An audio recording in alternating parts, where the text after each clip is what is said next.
Hello friends, இன்றைக்கி நம்ம பார்க்க போகிற poem a father to his son written by Carl August Sandburg. இதில் ஃபாதர் டு ஹிஸ் சன் அப்படின்னா என்ன அர்த்தம்னா தந்தை மகனிடம் அப்படின்ட்டு. ஸோ இந்த போம் ஃபுல்லாக பொயட் எப்படி டிஸ்கிரைப் பண்ணியிருப்பார்னா, ஒரு தந்தை வந்துட்டு மகன் கிட்டக்க எந்த அறிவுரைகள் சொல்லலாம், அந்த அறிவுரைகள் வந்துட்டு அவங்க வாழ்க்கையை எப்படி மாற்றும், எல்லா அறிவுரைகளும் வந்துட்டு சொல்ல தகுந்ததா அப்படிங்கிறத பற்றி இவர் சொல்லியிருப்பார். அதனால் அவங்க லைஃப்பில் எது இம்பேக்ட் பண்ணும், நம்ம சொல்கிற அறிவுரைகள் வந்துட்டு அவங்களுக்கு எப்படி இம்பேக்டை கொடுக்கும் அப்படிங்கிறத பற்றி டிஸ்கிரைப் பண்ணியிருக்காரு இந்த போம் ஃபுல்லாக.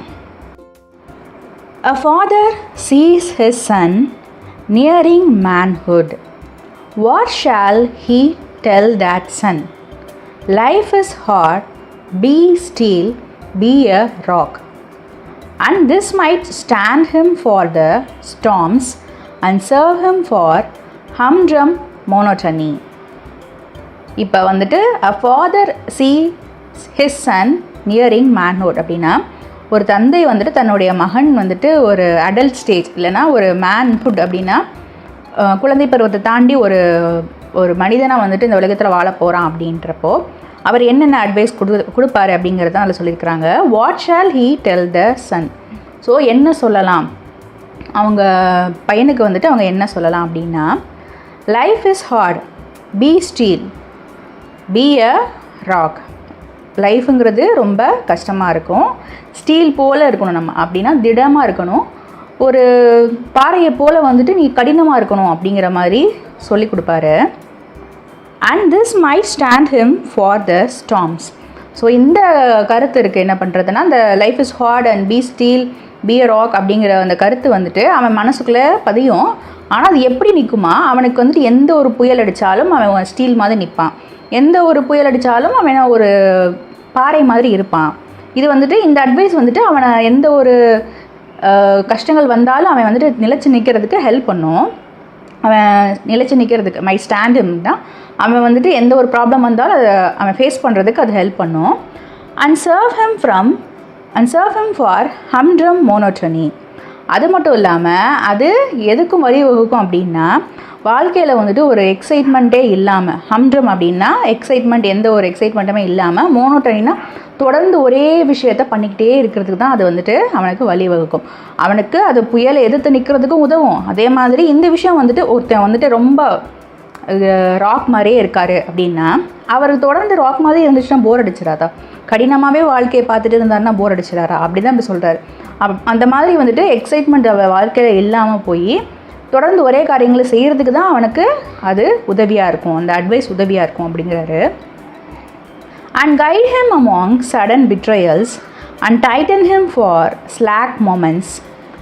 Life is a soft loam, be gentle, go easy, and this too might serve him. Brutes have been gentled where lashes failed. அடுத்த பேராகிராஃபில் முதல் பேராகிராஃப் இருக்குல்ல, அந்த பேராகிராஃப்க்கு கண்டினியூஷன் லைன்ஸ் வருது. எப்படின்னா அந்த அட்வைஸ் இருக்குது. என்ன அட்வைஸ்னால், life is hard, be steel, be rock. இந்த அட்வைஸ் வந்துட்டு அவனை என்ன பண்ணுன்னா, guide him among sudden betrayal. இப்போ யாராவது ஒருத்தவங்க நமக்கு துரோகம் பண்ணிட்டாங்க அப்படின்னா, மனசு சாஃப்டாக இருக்கிறவங்க என்ன பண்ணுவாங்க, அது வந்துட்டு ரொம்ப ஒரு கஷ்டமாக எடுத்துக்கிட்டு, சரி நம்ம அவ்வளோ நல்லா நடந்துக்கிட்டோம், இவங்க நமக்கு இப்படி துரோகம் பண்ணிட்டாங்களே, betrayalsனால் துரோகம், ஸோ இப்படி துரோகம் பண்ணிட்டாங்களே அப்படின்னு சொல்லிட்டு அவங்க ஃபீல் பண்ணுவாங்க.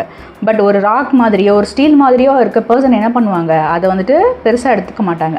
ஸோ இந்த மாதிரியான விஷயம் வந்துட்டு ஒரு துரோகத்துக்கு அவரை வந்துட்டு நல்ல ஒரு சப்போர்ட் பண்ணும். துரோகம் பண்ணுறாங்க அப்படின்னா அதை வந்துட்டு நல்லா கைட் பண்ணி கூட்டிகிட்டு போகிறதுக்கு அந்த அட்வைஸ் ஹெல்ப் பண்ணும். And Titan him for slack moments. இல்லை ஸ்லாக் அப்படின்னா என்ன அர்த்தம்னா, அதாவது தளர்ந்து இருப்பான்ல அந்த டைமில் வந்துட்டு இல்லை, நம்ம வந்துட்டு ரொம்ப டைட்டாக இருக்கணும். டைட்டன்னா வந்து தளர்ந்து போகிற டைமில் வந்துட்டு அவனை இறுக்கி பிடிக்கும் அப்படிங்கிறாரு. ஒரு சோகமாக இருக்கிற ஒரு டைம்லேயோ எந்த ஒரு டைம்லேயோ வந்துட்டு லைஃப் வந்துட்டு கஷ்டமாக தான் இருக்கும், இப்படி தான் இருக்கும் லைஃப், நம்ம கடந்து போயிடணும் அப்படிங்கிற ஒரு ஐடியாவை வந்துட்டு அது கொடுக்கும். இப்போ இன்னொரு ஐடியா சொல்கிறாரு, life is soft loam, be gentle, go easy. So மொதல் அட்வைஸ் வந்துட்டு எப்படியெல்லாம் இம்பேக்ட் ஆகுதுன்னு சொல்கிறாரு. ரெண்டாவது அட்வைஸ் வந்துட்டு எப்படின்னா, லைஃபுங்கிறது ஒரு சாஃப்ட் லோம் அப்படின்னா என்ன பண்ணுறதுனா, லோம்னா அந்த மண்ணெல்லாம் இருக்குல்ல, களிமண் கூட சேர்ந்து அந்த நியூட்ரிஷன்ஸ்லாம் அந்த மிக்சர்ஸ்லாம் கலந்து வச்சுருப்பாங்க, செடியிலலாம் செடிக்கெலாம் வந்துட்டு வைப்பாங்கல்ல, அது இப்போ புதுசாக வந்திருக்கும் அந்த தேங்காய் நார் இது என்னென்னமோ போட்டு ரெடி பண்ணி வச்சுருப்பாங்கல்ல. ஸோ அதுதான் அந்த லோம் அப்படிங்கிறது. இன்னும் சொல்லணும்னா தமிழில் வந்துட்டு களிமண் அப்படின்னு சொல்கிறாங்க. பட் களிமண்ணோடு சேர்த்து இன்னும் நிறைய நியூட்ரிஷன்ஸ் ஆட் பண்ணுறது தான் அந்த லோம். அப்போ சாஃப்ட் லோம்னா வாழ்க்கைங்கிறது ஒரு சாதாரண ஒரு மண் மாதிரி, ரொம்ப மென்மையான மண் மாதிரி. அதுக்கிட்ட நீ ரொம்ப ஜென்டிலாக நடந்துக்கோ, ரொம்ப ஈஸியாக நடந்துக்கோ அப்படின்னு ஒரு அட்வைஸ் சொல்லலாம்.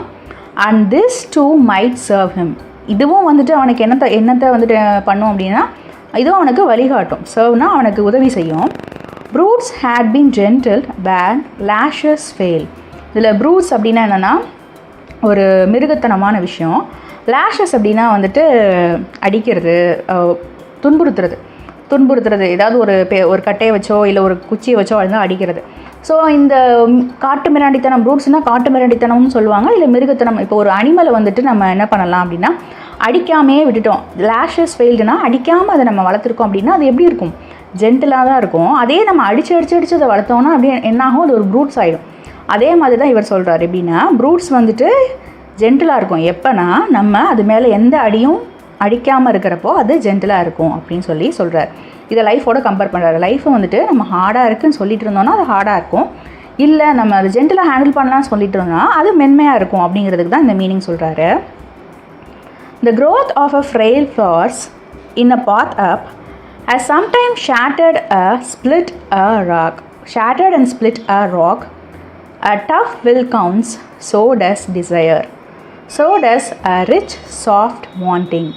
Without rich wanting, nothing arrives. So இதில் என்ன சொல்கிறார் அப்படின்னா, ஃப்ரைல் அப்படின்னா ரொம்ப பலவீனமான மலர்கள் வந்துட்டு பாதையில் வந்துட்டு மலர்ந்துருக்கு அப்படின்னா, அது sometime shattered and split a rock. அந்த பலவீனமான மலர்கள் கூட சில டைம் என்ன பண்ணும், பிரிஞ்சு என்ன பண்ணும், ஒரு பாறையே வந்துட்டு ஸ்ப்ளிட் பண்ணி அது மூலமாக அது மேலே வளரும். பாறையில் வந்துட்டு சில பேர் செடி முளைச்சிருக்கிறோம், பாறைக்கு நடுவில் வந்துட்டு அந்த பூக்கள்லாம் பூத்துருக்கோம்ல. அப்போது ஒரு ஒரு ஃப்ளார் கம்பேர் பண்ணுறப்ப, ராக்கோட கம்பேர் பண்ணுறப்ப அது ஒரு பலகீனமான விஷயமாக தான் நம்ம நினைக்கிறோம். ஆனால் அதுக்கு என்ன சக்தி இருக்குன்னா, ஒரு பாறையை வந்துட்டு தகர்த்துட்டு முளைக்கிற அளவுக்கு அதுக்கு சக்தி இருக்குது. அ டஃப் வில் கவுண்ட்ஸ். அதாவது கஷ்டமான காலங்கள் வந்துட்டு லைஃப்பில் நிறையா வரதான் செய்யும். ஸோ டஸ் டிசையர்னா ஆசை. எப்படி வந்துட்டு கஷ்டம் அதிகமாக வருதோ அதே மாதிரி வாழ்க்கையில் ஆசைகளும் நிறைய இருக்கும். So does a rich soft wanting. Rich soft வாண்டிங்னா மென்மையான செழிப்பான தேவைகள். ஸோ கஷ்டம் எப்படி இருக்கோ அதே மாதிரி ஆசைகளும் இருக்கும். அதே மாதிரி ஒரு மனுஷனுக்கு அதீத தேவைகளும் ஒன்று இருக்கும். அதாவது இப்போது ஒரு பையன் ரொம்ப கஷ்டப்படுறான், அவன் வந்துட்டு பில்லியனர் ஆகணும் அப்படின்னா அவனால் அது முடியும். ஸோ அது அவனோட ஒரு ரிச் சாஃப்ட் வாண்டிங்னா அவன் ஆசைப்படுறதுல நியாயம் இருக்குது. ஸோ அந்த மாதிரி நிறைய ஆசைகள் அவனுக்கு இருக்கும். Without rich wanting nothing arrives. அதாவது ஒரு விஷயத்து மேலே நம்ம அதீதமாக ஆசைப்படலைன்னா அது நமக்கு கிடைக்காது அப்படின்னு சொல்லுவாங்க. இப்போ வந்துட்டு சொல்லுவாங்கள்ல, கனவு காலங்கள். அப்துல் கலாம் சொன்ன மாதிரி கனவு காலங்கள். அதாவது ஒரு விஷயத்தை நம்ம ட்ரீம் பண்ணணும், அது வந்துட்டு நடக்கும் அப்படின்னு நம்ம நினைக்கணும். அப்போ தான் நம்ம மைண்டு நம்பும், அதை நம்ம செஞ்சு முடிக்க முடியும். நம்ம எதுவுமே இல்லாமல் ஒரு விஷயத்தை நமக்கு தேவையே இல்லை அப்படிங்கிறப்போ அது நமக்கு எப்படி வந்து சேரும்? ஒரு விஷயம் நமக்கு தேவை அப்படின்னு நம்ம மைண்டுக்கு நம்ம ரெஜிஸ்டர் பண்ணால் மட்டுமே தான் அது நம்ம செய்யறதுக்கு ஐடியாஸை நமக்கு ப்ரொடியூஸ் பண்ணுவோம் அப்படின்றது தான் இந்த லைனோட meaning. Tell him too much money has killed men and left them dead years before burial. So அவன்கிட்ட என்ன அவன்கிட்ட சொல்லுங்கள் அப்படிங்கிறார். அதாவது எந்த ஒரு தந்தையுமே மகன்கிட்ட என்னென்ன அட்வைஸ் சொல்லுங்கள் அப்படின்னு சொல்கிறாருன்னா, பணம் அப்படிங்கிற விஷயம் வந்துட்டு நிறைய ஆண்களை வந்துட்டு கொன்றிருக்கு அப்படிங்கிறதையும் சொல்லுங்கள் அப்படிங்கிறாரு. அந்த பசங்கிட்ட என்ன சொல்கிறது, பணம் அப்படிங்கிறது நிறைய பேரை கொன்றிருக்கு. அது எப்படி கொண்டிருக்கு அப்படின்னா, அவங்க சாகிறதுக்கு முன்னாடியே, புதைக்கிறதுக்கு முன்னாடியே பல வருஷம் எப்படி வாழ்ந்துருக்குறாங்களாம், செத்தவர்களாகவே வாழ்ந்துருக்குறாங்க. அதுக்கு என்ன அர்த்தம்னா, சில பேர் வந்துட்டு நிறைய பணத்தை குவிச்சு வச்சுருப்பாங்க, ஆனால் அவங்க வாழ்க்கையில் ஒரு நிம்மதியாகவே இருக்காது. சாகிறப்போ நிம்மதி எல்லாமே செத்து போவாங்க. ஸோ அதே மாதிரி தான் நிறைய மணி வந்துட்டு ஒரு மனுஷனை கொண்டு இருக்குது, நிறைய மனுஷங்களை கொண்டு இருக்குது. அவங்கெல்லாம் செத்து புதைக்கிறதுக்கு முன்னாடியே அவங்க செத்தே வாழ்ந்துருக்குறாங்க. அதாவது ஒரு சுவாரஸ்யம் இல்லாத ஒரு வாழ்க்கையை வாழ்ந்துட்டு அவங்க இறந்து போயிருக்கிறாங்க. அந்த கதையும் நீங்கள் என்ன பண்ணுங்கள், உங்கள் பசங்கக்கிட்ட சொல்லுங்கள் அப்படிங்கிறாரு. தி குவெஸ்ட் ஆஃப் லூசியர், இதுக்கு ப்ரொனவுன்சியேஷன் வந்து Looker. The quest of lucre beyond a few easy needs has twisted good enough men sometimes into dry, thwarted worms. The lucre அப்படின்னா என்னென்னா ஆதாயம். அதாவது ஒருத்தவனுக்கு வந்துட்டு ஒரு தேவைகள் இருக்கும், மனுஷங்களுக்கு தேவைகள் இருக்கும். தேவைகளை தாண்டி எனக்கு பல விஷயங்கள் வேணும் அப்படின்னு நினைக்கிறது தான் அந்த லூக்கர்.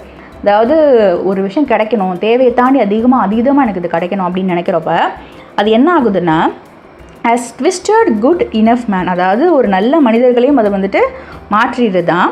எப்படி மாற்றுதுன்னா, sometimes into dry thwarted worms. இதில் thwarted அப்படின்னா என்ன அர்த்தம்னா, அதாவது ஏதாவது ஒரு விஷயத்தை செய்யாமல் தடுக்கிறது. ஸோ நம்ம என்ன தான் பணம் சம்பாதிச்சு வச்சுருந்தாலும், தேவைக்கு அதிகமாக பணம் சம்பாதிச்சு வச்சுருந்தாலுமே கூட கடைசியில் நம்ம என்ன ஆக போகிறோம் அப்படின்னா, ஒரு எப்படி சொல்கிறது, மண்ணுக்கு தான் போவோம் அப்படின்னு சொல்லுவாங்க. நம்மளை புழு தான் சாப்பிட போகுது அப்படிம்பாங்க.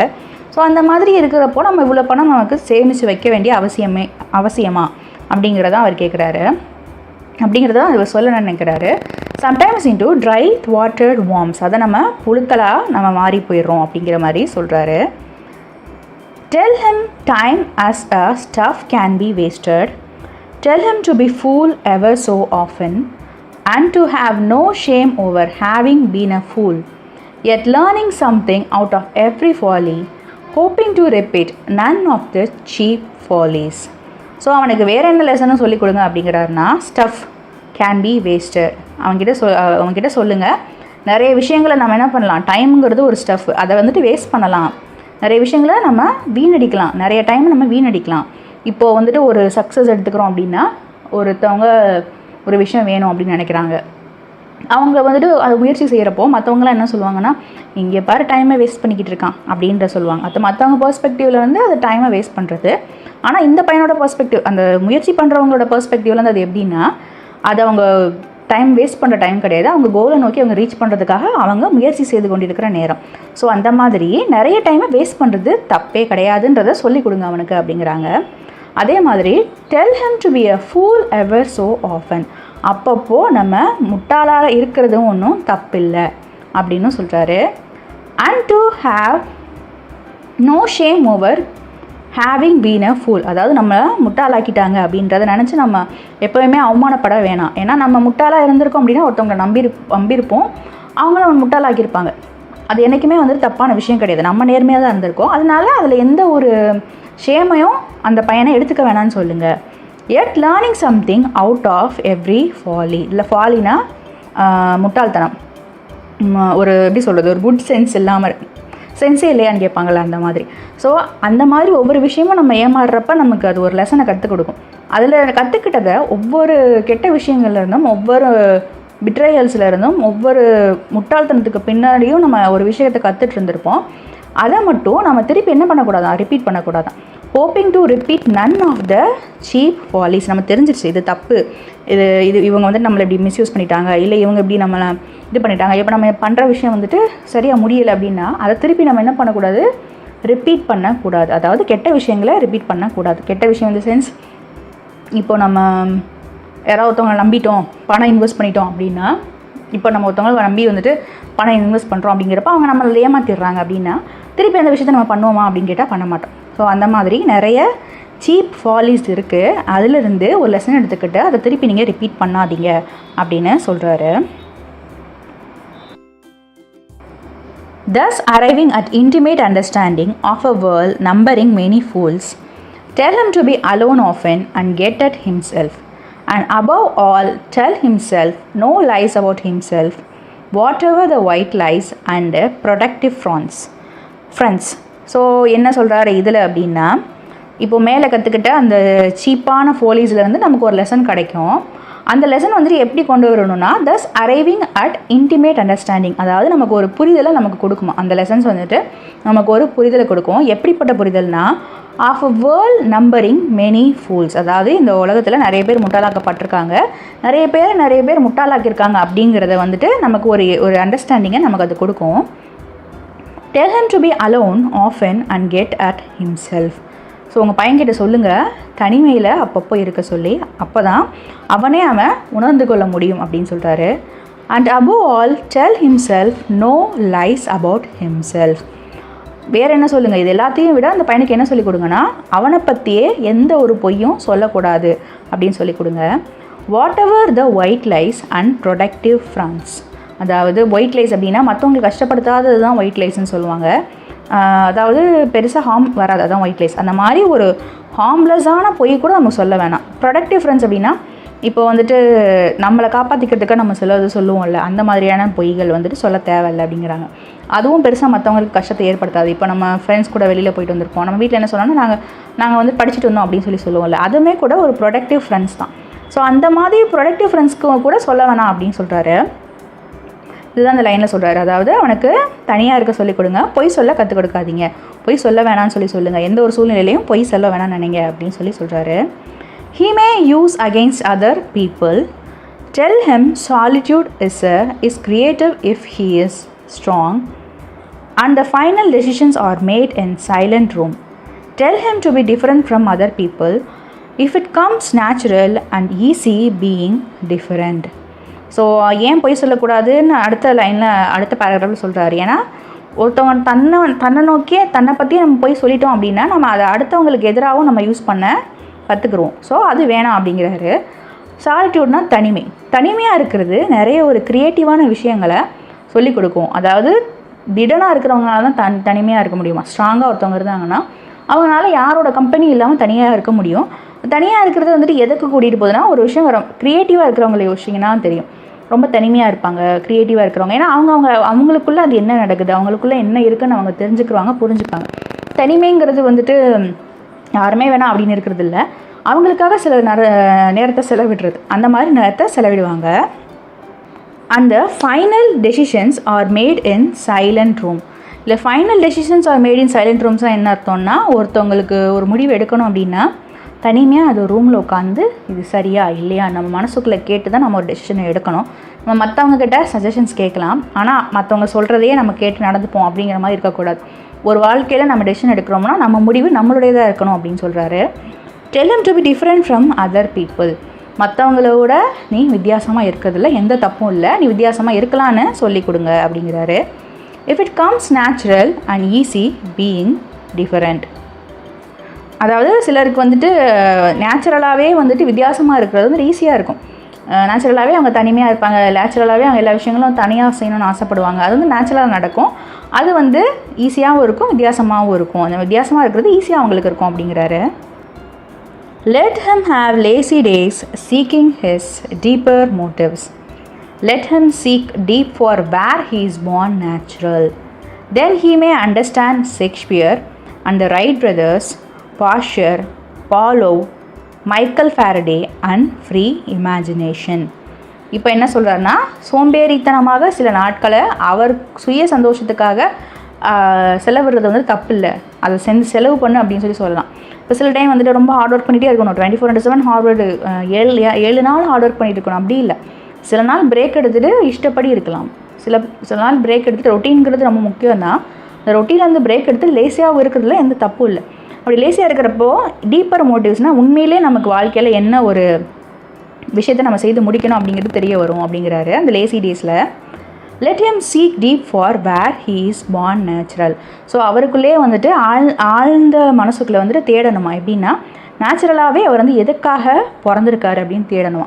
இப்போது ஸ்பிரிச்சுவலாலாம் இந்த மாதிரி விஷயங்கள் சொல்லுவாங்க. எப்படின்னா நம்ம நேச்சுரலாக தேடணும், நமக்கே தெரியும், நமக்குள்ளேயே நம்ம தேடினா தான் நம்ம எதுக்கு இந்த உலகத்துக்கு பிறந்திருக்கோம் அப்படிங்கிறது தெரியும் அப்படிங்கிறது. இது ஒரு ஸ்பிரிச்சுவல் ரிலேட்டடான திங்ஸ். அதாவது இப்போது ஒருத்தவங்க சிங்கராக பிறந்திருக்கிறாங்க அப்படின்னா நேச்சுரலாகவே அவங்களுக்கு அது இருக்கும், நம்ம சிங்கர் ஆகிறதுக்கு ஒத்தாங்கிறது அவங்க உள்ளே தேடணும். அதை விட்டு சிங்கராக இருக்கிறவங்கள போயிட்டு நம்ம ஒரு கலெக்டர் ஆகணும் அப்படின்னு நம்ம ஃபோர்ஸ் பண்ணோன்னா அவங்களுக்கு கலெக்டர் ஆகிறதுக்குரிய கெப்பாசிட்டி இருக்கும். ஆனால் அவங்க நிறைய திறமை அவங்களுக்கு எதில் இருக்கும்னா சிங்கராக இருக்கிறது தான் இருக்கும். ஸோ அந்த மாதிரி தனக்குள்ளேயே நம்ம தேடணும், நான் நேச்சுரலாக நமக்கு என்ன வருது அப்படிங்கிறது. தென் ஹீ மே அண்டர்ஸ்டாண்ட் ஷேக்ஸ்பியர். அப்போ தான் அவருக்கு யாரை பற்றி தெரிய வரும்னா ஷேக்ஸ்பியர். ஏன்னா இப்போ சொல்ல போகிறவங்களாம் எப்படின்னா அவங்க தனிமையிலிருந்து அவங்க எதுக்காக இந்த உலகத்துக்கு வந்தாங்க அப்படிங்கிறத அவங்க உணர்ந்துக்கிட்டு இந்த உலகத்துக்கு நிறைய விஷயங்கள் செஞ்சவங்கள சொல்ல போகிறாங்க. ஷேக்ஸ்பியர் எடுத்துக்கிட்டால் ஷேக்ஸ்பியர் வந்துட்டு லிட்ரேச்சரில் நிறைய புக்ஸு கொடுத்துட்டு போயிருக்கிறாரு, நிறைய போம் புக்ஸு, சானட்ஸு, பிளேஸ் இதெல்லாம் கொடுத்துட்டு போயிருக்கிறாரு. ரைட் பிரதர்ஸ் அப்படின்னா நமக்கு தெரியும், Orwell right and Wilbur right. இவங்க 2 பேர் என்ன பண்ணியிருக்கிறாங்கன்னா ஃபஸ்ட்டு ஃப்ளைட்டை கண்டுபிடிச்சவங்க. பாஷியர் அப்படிங்கிறவர் என்னென்னா அவர் ஃபுல் நேம் என்னென்னா லூயிஸ் பாஷியர் ஃபார்மம் ஆர்எஸ். இவர் வந்துட்டு மைக்ரோபியல் ஃபெர்மெண்டேஷனை பற்றி கண்டுபிடிக்கிறாரு, அது மாதிரி வேக்சினேஷன் பிரின்சிபலை பற்றி இவர் கண்டுபிடிக்கிறாரு. அதுக்கடுத்து பாவ்லோ. பாவ்லோவ் அப்படிங்கிறவர் யாருன்னா, அவரோட full name Ivan Petrovich Pavlov. இவர் என்ன கண்டுபிடிக்கிறார் அப்படின்னா, classical conditioning through his experiment with dogs, அதாவது சைக்காலஜி ரிலேட்டடான திங்ஸ். இது எல்லாமே அவங்க தனிமையிலேருந்து கண்டுபிடிச்சிருக்காங்க. மைக்கேல் ஃபாரடே அப்படிங்கிறவர் வந்துட்டு என்ன கண்டுபிடிச்சிருக்காருன்னா, Michael Faraday FRS was an English scientist who contributed the study of electromagnetism and electrochemistry.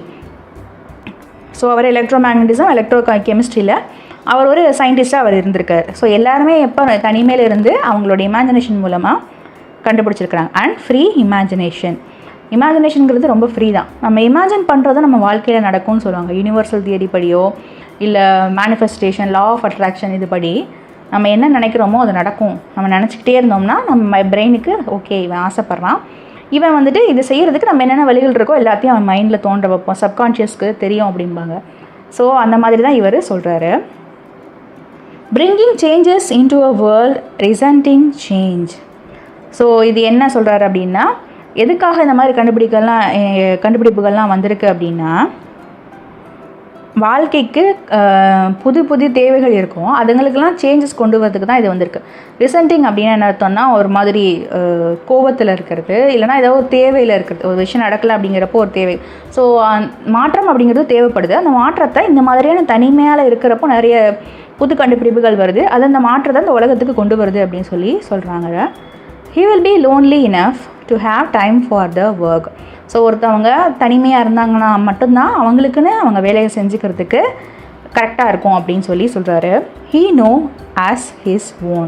So அவங்களுக்கு எது தேவை அப்படிங்கிறத அப்போ தெரிஞ்சுப்பாங்க.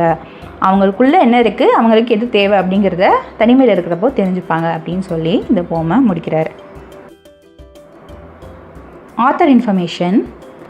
Poetry is the opening and closing of a door, leaving those who look through to guess about what was seen during a moment. Poetry அப்படிங்கிறது என்னென்னா, ஒருத்தவங்களுக்கு இப்போ பொயட்ரி ரீட் பண்ண ஸ்டார்ட் பண்ணுறோன்னா ஒரு கதவு திறந்து ஒரு ரூம்குள்ளே போகிறது. பொயட்ரியை வந்துட்டு முடிக்கிறோம் அப்படின்னா அந்த ரூமை விட்டு வெளியே போகிறது. ஸோ இன்பிட்வீன் அந்த ரூம்குள்ளே நம்ம ட்ராவல் பண்ணிகிட்டு இருக்கப்போ நம்ம அதில் என்ன தெரிஞ்சுக்கிட்டோம், நம்ம கூட அது எப்படி கனெக்ட் ஆயிடுச்சு அப்படிங்கிறது தான் வந்துட்டு பொயட்ரி அப்படின்னு சொல்கிறாங்க. இப்போ நம்ம கற்றுக்குறோம்ல இந்த போம் மூலமாக எப்படி இருக்கணும் அப்படிங்கிறது. ஸோ இதுதான் வந்துட்டு அவரோட கோட். யாருன்னா கார்ல் சாண்ட்பர்கோட quote. Sandberg was born in Galesburg, Illinois to parent of Swedish ancestry. So இவர் கேல்ஸ்பர்கில் பிறக்கிறாரு. இவங்க ஃபேமிலி வந்துட்டு எதை சேர்ந்ததுன்னா ஸ்வீடனை சேர்ந்தவங்க. Carl August Sandburg January 6, 1878, July 22, 1967 was an American poet, writer and editor. இவரோட ஃபுல் நேம் என்னென்னா கார்ல் ஆகஸ்ட் சாண்ட்பர்க். அவர் எப்போ பிறந்திருக்காருனா Jan 6, 1878 இறந்தது வந்துட்டு July 22, 1967. இவர் ஒரு அமெரிக்காவை சார்ந்த ஒரு பொயட்டு. அதுவும் இல்லாமல் நிறைய எழுத்தாளரும் கூட. எடிட்டர்னால் வந்துட்டு ஒரு ஒர்க்கை பார்த்துட்டு இது கரெக்டாக இருக்கா அப்படின்னு சொல்லி எடிட் பண்ணி கொடுப்பாங்க. அதான் எடிட்டர் வேலை. ஸோ அந்த எடிட்டராகவும் இருந்திருக்கிறாரு. He won 3 Pulitzer Prizes. Pulitzer Prizes இவர் 3 ப்ரைஸஸ் வாங்கியிருக்காரு. என்னென்னா 2 for his poetry and 1 for his biography of Abraham Lincoln.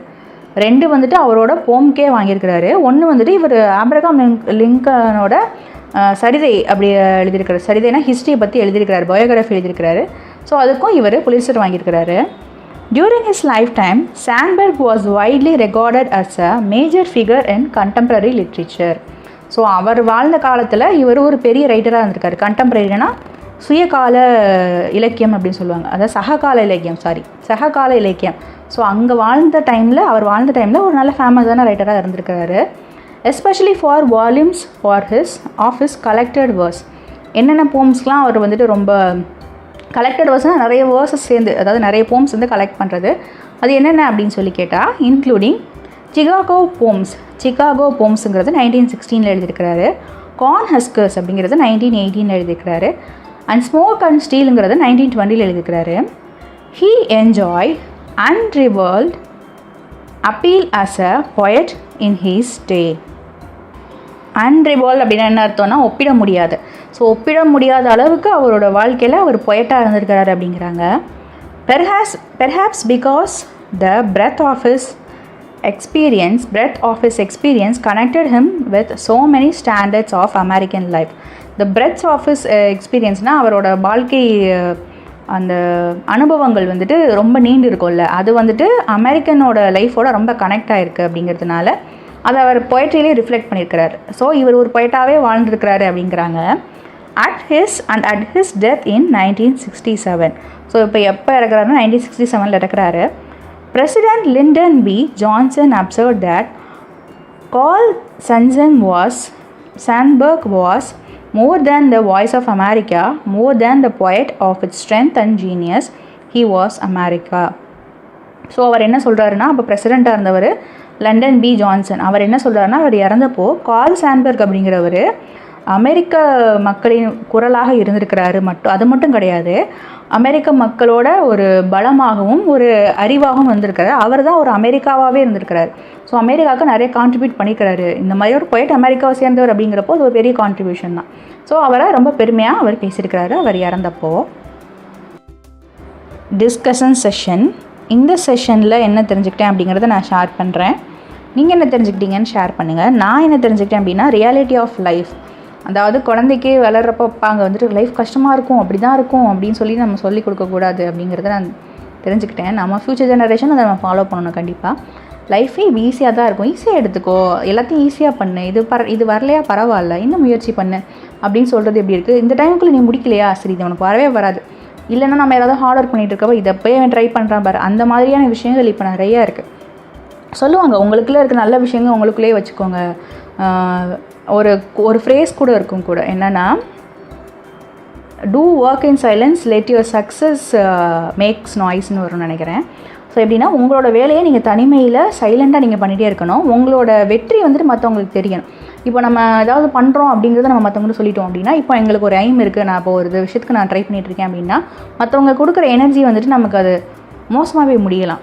எப்படின்னா, சில பேர் சொல்லுவாங்க, எதுக்கு டைம் வேஸ்ட் பண்ணிகிட்ருக்க, எதுக்கு வந்துட்டு இதெல்லாம் பண்ணுற அப்படின்னு சொல்லுவாங்க. அது சொல்கிறப்போ நம்ம அதை கேட்டு நம்ம பிரெயின் வந்துட்டு சும்மாவே நமக்கு பிரெயினில் 1000 தாட்ஸ் வரும், நம்மளால் செஞ்சிட முடியுமான்னு. ஸோ இப்போ மற்றவங்களும் அதை நம்ம மேலே திணிக்கிறப்போ நம்ம மைண்டுக்குள்ளே அந்த சேஞ்சஸ் வரும். ஸோ நம்ம ஒரு விஷயத்துக்காக வேலை பார்க்குறோம் அப்படின்னா நம்ம யார்ட்டையுமே சொல்லாமல் இருக்கிறது தான் பெஸ்ட்டு. அதுக்கு எப்படின்னா தனிமையான வழி தான் பெஸ்ட்டு. அதை தான் வந்துட்டு எல்லோரும் ஃபாலோ பண்ணுறது கரெக்டு அப்படிங்கிற மாதிரி நிறைய பேர் சொல்லுவாங்க. நானும் அதை தான் ஃபாலோ பண்ணுவேன். ஸோ அதை தான் இந்த போம் ஃபுல்லாக வந்துட்டு டிஸ்கஸ் பண்ணியிருக்காங்க. ஸோ இந்த போம் வந்துட்டு எனக்கு நல்ல லெசனாக இருந்தது. ஆல்ரெடி நான் லைஃப்பில் ஃபாலோ பண்ணிகிட்டு இருக்கிறது கரெக்டான பாத்தில் போயிட்டுருக்கேன் அப்படிங்கிறத சொல்கிறதுக்கு இந்த போம் வந்துட்டு எனக்கு ஒரு நல்ல லெசனாக இருந்தது. இதுதான் நான் கற்றுக்கிட்டேன். நீங்கள் என்ன கற்றுக்கிட்டீங்கன்னு கமெண்ட் செக்ஷனில் எழுதுங்க. Figures of speech. A rhyme scheme is the pattern of sound that repeats at the end of a line or stanza. Rhyming scheme அப்படின்னா என்னென்னா, அது ஒரு பேட்டர்ன் ஆஃப் சவுண்ட்ஸ். அது எங்கே ரிப்பீட் ஆகும்னா, ஒரு வாக்கியத்தோட இறுதியிலையோ இல்லை ஒரு ஸ்டான்ஸாவோட இறுதியிலையோ ரிப்பீட் ஆகும். அதுதான் rhyming scheme. Free verse is a open form of poetry which in its modern form arose through the French verse libre form. It thus tends to follow the rhythm of natural speech. Free verse அப்படிங்கிறதுனா பொயட்ரியிலே ஒரு open form. இது வந்துட்டு எதுலேருந்து வந்திருக்கு அப்படின்னா, ஃப்ரெஞ்சிலேருந்து வந்திருக்கு. அதுக்கு பேர் என்னென்னா லிபரே ஃபார்ம். லிபரே ஃபார்ம் அப்படின்னா நம்ம ஃப்ரீயாக வந்துட்டு எழுதிக்கலாம். நம்மளோட ஆத்தரோட இஷ்டப்படி எந்த ரைமிங் ஸ்கீமும் யூஸ் பண்ணாமல் ஃப்ரீயாக எழுதிக்கலாம். அதான் it thus tends to follow the rhythm of a natural speech. நம்ம எப்படி பேசுகிறோமோ அந்த மாதிரியே வந்துட்டு போம் எழுதுவாங்க. அதுதான் நேச்சுரல் ஸ்பீச்சோடு எழுதுவாங்க. அதுதான் ஃப்ரீ வேர்ஸ். அதுக்கு பிளாங்க் வேர்ஸ் அப்படின்னும் சொல்லுவாங்க. இந்த போமோட ரைமிங் ஸ்கீம் வந்துட்டு ஃப்ரீ ரைம் தான். பொயட் எந்த சர்டைன் ரைமிங் பேட்டர்னே அவர் ஃபாலோ பண்ணல. So it's a free rhyme. Alliteration. The use of the same letter or sound at the beginning of words that are close together. அதாவது ஒரே வார்த்தை இல்லை ஒரே உச்சரிப்புடைய வார்த்தையை தொடர்ந்து வர வார்த்தைகளில் முதல் எழுத்தாக வந்திருந்ததுன்னா அதுதான் alliteration. For example, picky problem அப்படிங்கிறதுல பிபி அப்படிங்கிறது தொடர்ந்து வருது. இதுதான் அலிட்ரேஷன்.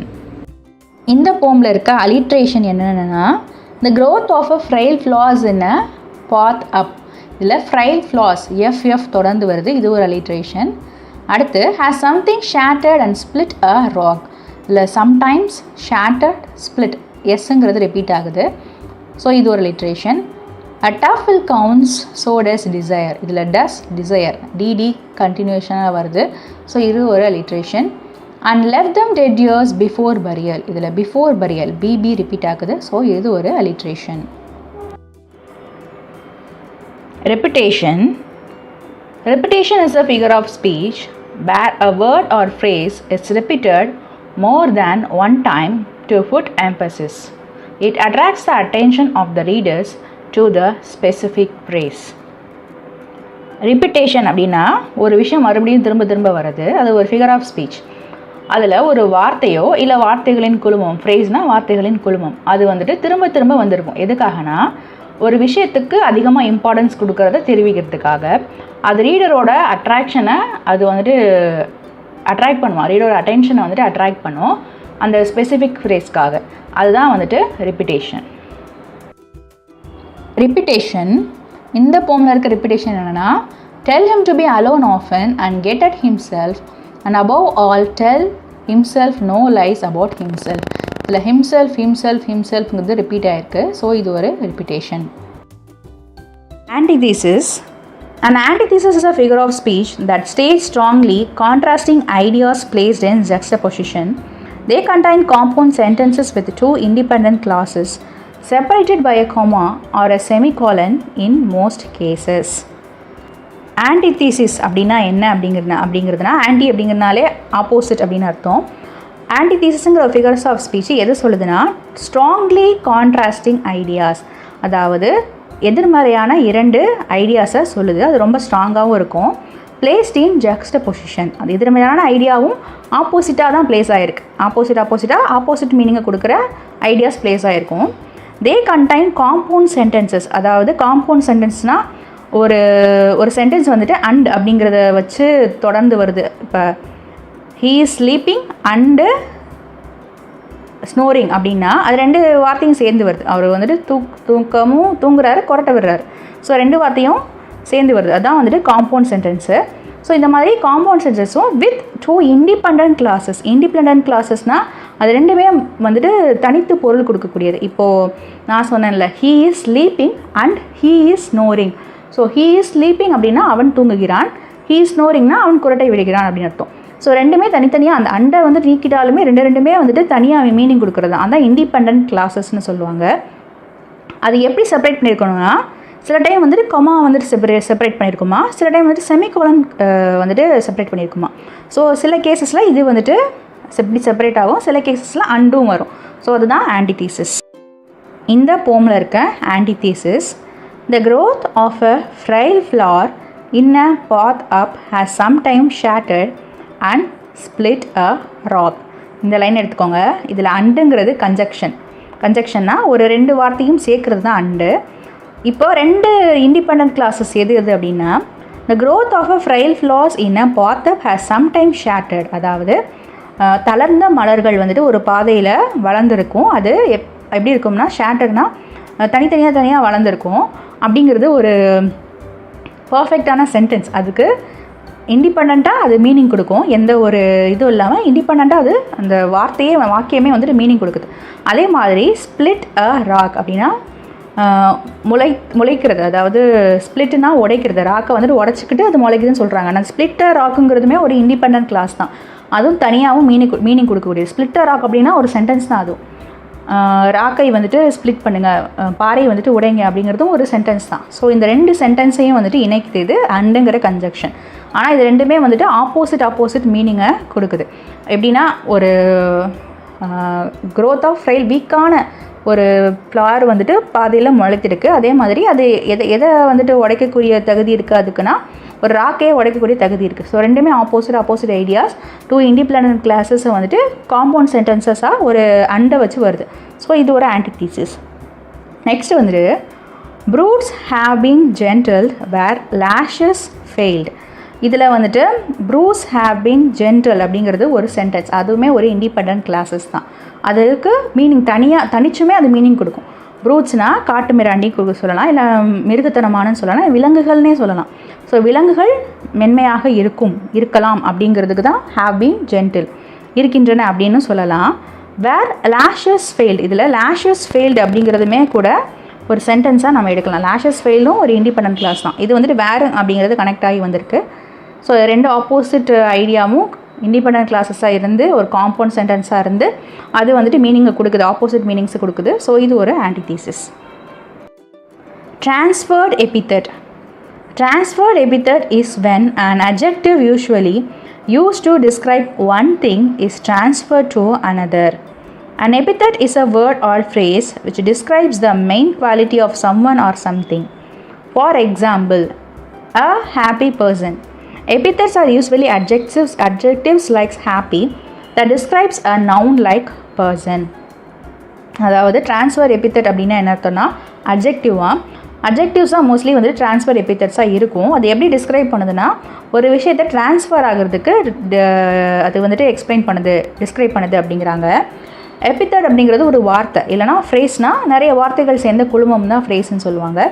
ஸோ வார்த்தையாகவும் இருக்கலாம், ஒரு ஃப்ரேஸாகவும் இருக்கலாம். அது எதை வந்துட்டுனா ஒரு விஷயத்தோட குவாலிட்டியை டிஸ்கிரைப் பண்ணணுமா, அதாவது தரத்தை வந்துட்டு விவரிக்கிறது தான் வந்துட்டு எபித்தட்னு சொல்கிறாங்க. எக்ஸாம்பிள் என்னென்னா அ ஹாப்பி பர்சன் அப்படிங்கிற ஒரு எக்ஸாம்பிள் கொடுக்குறாங்க. அதில் எபித்தட்ஸ் அப்படின்னா என்னென்னா அட்ஜெக்டிவ்ஸ் லைக் ஹாப்பிங்கிறது வந்துட்டு ஒரு அட்ஜெக்டிவ், அதுதான் எபித்தட். அது எந்த மாதிரியான நவுனை டிஸ்கிரைப் பண்ணுதுன்னா பர்சன்ங்கிறது ஒரு நவுன். ஸோ அந்த நவுனை ஒரு மனிதன் சந்தோஷமாக இருக்கிறான் அப்படிங்கிறத டிஸ்கிரைப் பண்ணுது, குவாலிட்டியை டிஸ்கிரைப் பண்ணுது. ஹாப்பிங்கிறது ஒரு குவாலிட்டி. ஸோ அதை டிஸ்கிரைப் பண்ணுறதுனால இது வந்துட்டு ட்ரான்ஸ்ஃபர் எபித்தட். இந்த போமில் இருக்க ட்ரான்ஸ்ஃபர் எபித்தட்ஸ் என்னென்னா and let them dead years before burial. இதில் டெட் அப்படிங்கிறது அட்ஜெக்டிவ், இயர்ஸுங்கிறது வந்துட்டு நவுன். ஸோ இறந்து போன காலங்கள் அப்படின்னு சொல்லுது. ஸோ காலங்கள் வந்துட்டு இறந்து போயிருக்கு அப்படிங்கிற ஒரு குவாலிட்டியை சொல்லுதில்ல. ஸோ இது ஒரு epithet. Next let him have lazy days seeking his deeper motives. இதில் லேசி அப்படிங்கிறதும் வந்துட்டு அட்ஜெக்டிவ்ஸ், அதே மாதிரி டேஸ் அப்படிங்கிறது வந்துட்டு நவுன். சோம்பேறித்தனமான நாட்கள்னு சொல்லுது. இது வந்துட்டு ஒரு குவாலிட்டியை டிஸ்கிரைப் பண்ணுது. ஸோ இது ஒரு epithet, transferred epithet. Glossary humdrum lacking excitement, உற்சாகம் இல்லாதது. ஹீ இஸ் ஃபீலிங் ஹம்ட்ரம், அவர் உற்சாகம் இல்லாதது போல் உணர்கிறார். மோனோட்டனி ரிப்பிட்டேஷன் அண்ட் ரொட்டீன், மாறுதலே அல்லாத. She has been doing this work monotonously, இந்த வேலையை அவள் மாறுதலே இல்லாமல் செய்து வருகிறாள். ஸ்லாக் நாட் டைட், மெதுவாக தளர்ந்த. She is handling the glass slackly, அவள் கண்ணாடியை மெதுவாக கையாளுகிறாள். Loam a fertile soil of clay and sand, களிமண். he planted on the loam, அவர் களிமண் மீது பயிரிட்டார். brutes a savagely violent person and animal, மிருகத்தனமான. he is behaving like a brute, அவன் மிருகத்தனமாக நடந்து கொள்கிறான். lashes strike or beat with a whip or a stick, வசைப்பாடு. he lashes his child violently, அவர் தனது குழந்தையை கடுமையாக வசைப்பாடுகிறார். frail weak and delicate, பலவீனமான. he looks frail, அவர் பலவீனமாக இருக்கிறார். lucre ill gotten gains, ஆதாயம். he is gaining by lucre, அவர் ஆதாயம் பெறுகிறார். thwart ஒன்றை செய்யாது தடு, stopping from doing. he thwarted her from attending the festival, அவளை திருவிழாவில் கலந்து கொள்ள விடாமல் தடுத்தான். folly a lack of good sense, முட்டாள்தனமான. he does folly things, அவன் முட்டாள்தனமான காரியங்களை செய்கிறான்.